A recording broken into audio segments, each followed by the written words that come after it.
Check ಅಮಾನ್ಯ ಪ್ರಕರಣಕ್ಕೆ ಸಂಬಂಧಪಟ್ಟಂತೆ ಮಂಗಳೂರಿನ 4ನೇ ಜೆಎಂಎಫ್ಸಿ ನ್ಯಾಯಾಲಯ ಆರೋಪಿಗೆ 6 ಕೋಟಿ ರೂಪಾಯಿ ದಂಡವನ್ನು ವಿಧಿಸಿ ಆದೇಶವನ್ನ ಮಾಡಿದೆ.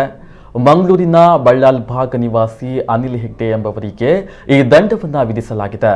ಅನಿಲ್ ಹೆಗ್ಡೆ ಅವರು ಮಂಗಳೂರಿನ ಪದವಿನಂಗಡಿಯ ಮುಗ್ರೋಡಿಯ ಡ್ಯಾನಿ ಆಂಟನಿ ಪ್ಲವ್ ಅವರ 5,15,73,798 ರೂಪಾಯಿಯನ್ನ ವ್ಯವಹಾರಕ್ಕೆ ಸಂಬಂಧಪಟ್ಟಂತೆ ಪಾವತಿ ಮಾಡಬೇಕಾಗಿತ್ತು.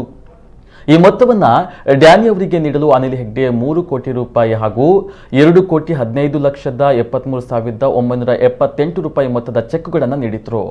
ಈ ಚೆಕ್ಗಳನ್ನು ಬ್ಯಾಂಕಿಗೆ ಹಾಕಿದಾಗ ಚೆಕ್ ಬೌನ್ಸ್ ಆಗಿದ್ವು.